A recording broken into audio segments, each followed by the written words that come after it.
So I'm going to start. If the question is, do we need an industrial strategy? I think that's the wrong question. We have an industrial strategy, and I think all governments have an industrial strategy in the sense that they make policy interventions that favour one part of the economy over another part. And that's the kind of choice that is inseparable from government. And I think it was David Willits who said that the Jubilee Line extension, for example, was an industrial strategy for the financial services sector. And indeed it was, and we can ask ourselves whether that was the right one or not. I think the right questions are these. Have we ever articulated and justified the industrial strategy that we've got? And the second question is, having done that, is that the right industrial strategy? The answer to the first question is, well, sort of.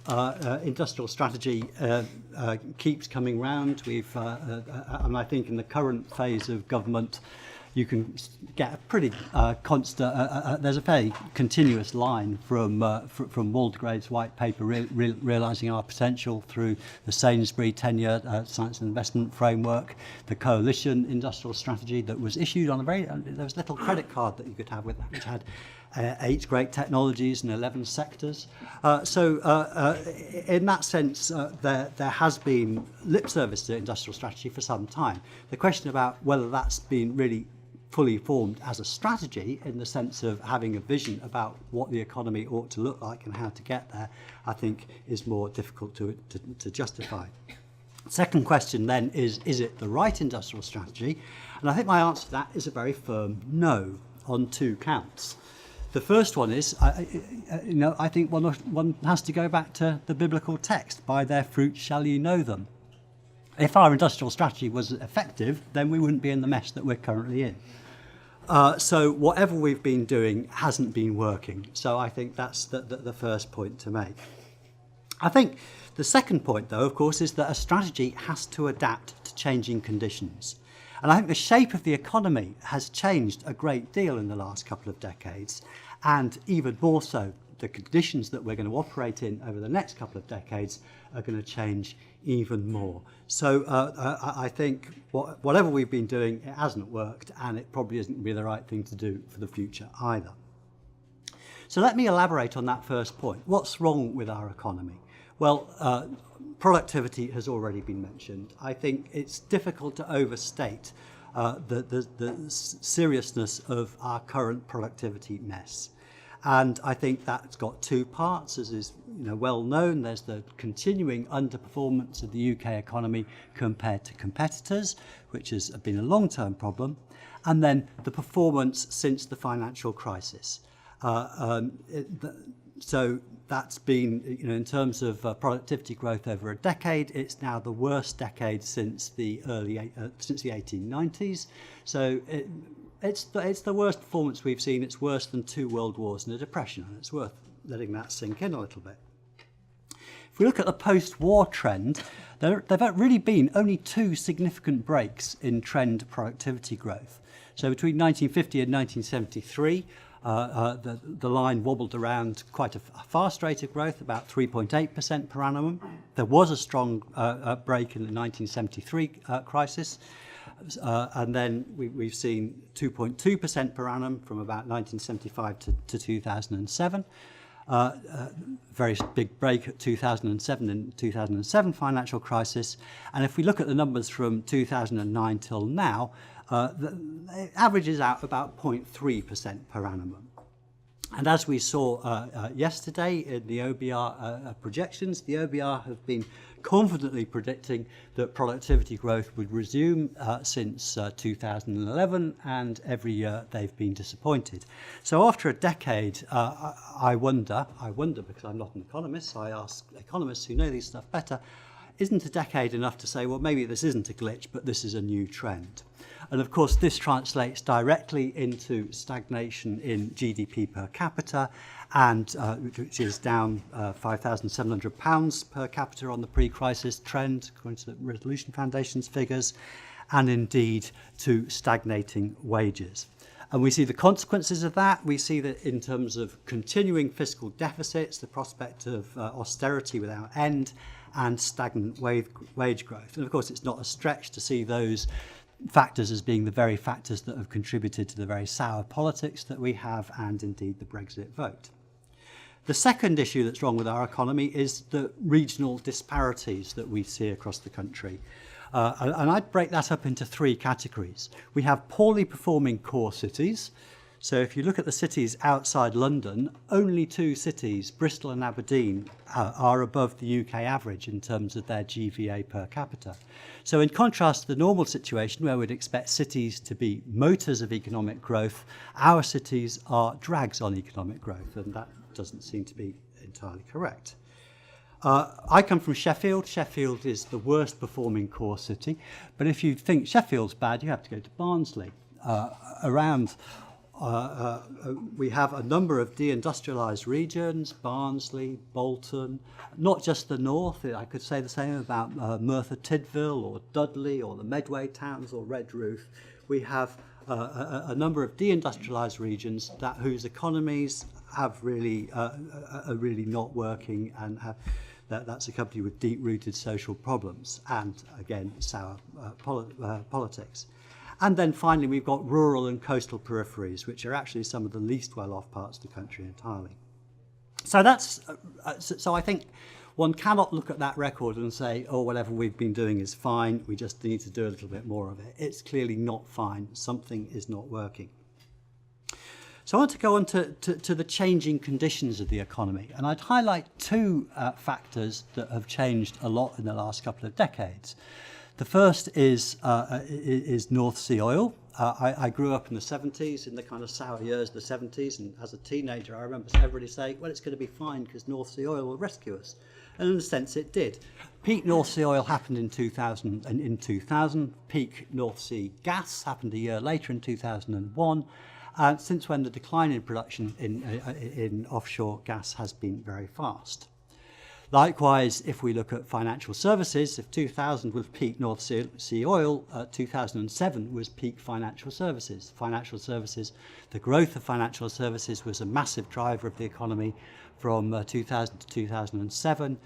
Since then, both its share of the economy and its productivity growth has fallen, as indeed it probably should. So in terms of the UK, those are two big lost drivers. In terms of the wider environment, I want to point to technological progress. And, we're told at the moment that we're on the cusp of all kinds of new dramatic technologies, machine learning and AI, nanotechnology, biotech, all this kind of thing.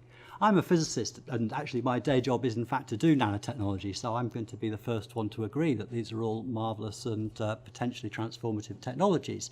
But I can't help confronting the fact that for all that we have these new technologies, they don't seem to have delivered very much in terms of productivity growth. And indeed, that's not just in the UK. In fact, productivity growth throughout the developed world has been slowing down, though not quite as much as in the UK.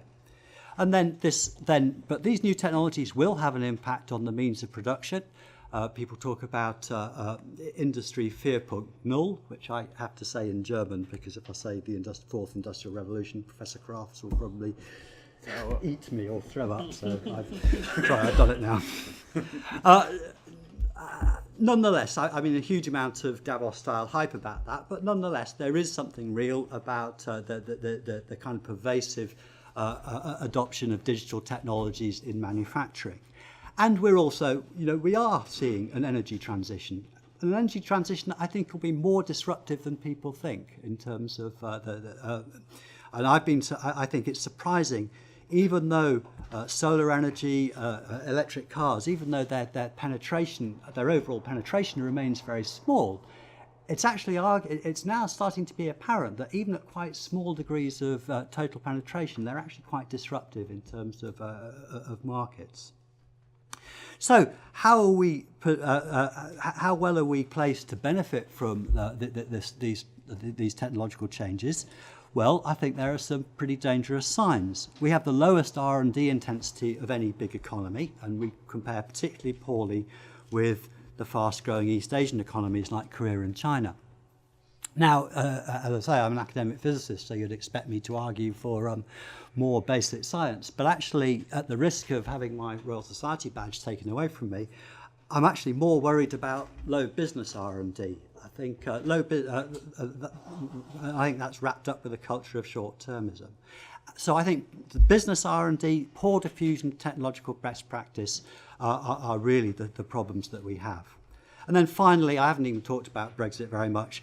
We've got changing terms of trade with Brexit. We have a service-based economy. It's going to be more difficult to trade services, those services that are currently the positive side of the balance of payments. We've had a very open economy. That's brought productivity advantages in terms of competition. We've had influx of talented people, all of which are at risk. And in manufacturing, we have very deeply embedded international supply chains, which is going to be maybe not as insuperable as some people say, but slightly difficult to deal with. So let me finish by saying, what do I think a modern industrial strategy ought to look like? Well, the first thing is I think we need to acknowledge that we do need an industrial strategy, and we need to get beyond the kind of lazy cliches about picking winners and British Leyland producing square steering wheels. I think the focus of an industrial strategy, it ought to be about raising productivity and diminishing regional disparities. That's how success should be judged. I think, as I say, by their fruits shall you know them. Although I've said, what we've been doing clearly hasn't worked, I wouldn't like to say that nothing we've been doing is valuable. We have some positives. The science base is strong, if not necessarily well connected enough to productive industry. And if you take one specific example, I think it's arguable that the kind of Mandelson cable interventions in favour of the automotive industry have been rewarded by a very real resurgence in that industry. But whatever we've been doing so far, it's not enough. Overall productivity remains low. Benefits haven't been spread across the whole country. So I think we're going to have to see much more about using our strength or developing strengths and skills and innovation to attract high technology inward investment to solve this diffusion problem. And again, I'm in Sheffield. I'm very proud of the fact we got McLaren and Boeing to build new factories in Sheffield. That's great. It'll bring some jobs in, but what's really important about it is that it will raise the general aspirations and abilities of the rest of our industry. But finally, I think government is going to need to work much more directly to drive the development of new technology. And I think it needs to concentrate on those places where the government isn't going to be able to deliver on its goals without innovation. For an example, I think it's easy to say, but I think it's still important. Making the transition to a low-carbon economy is one example. And we've got a great example of a fantastically bad piece of industrial strategy in terms of nuclear new build. If you're looking at Hinkley Point C, if you wanted to design a policy that would maximise the cost to the British consumer and minimise the benefit to the UK industry, Hinkley C is about the deal that does that. Even more pressing is the growing crisis in health and social care.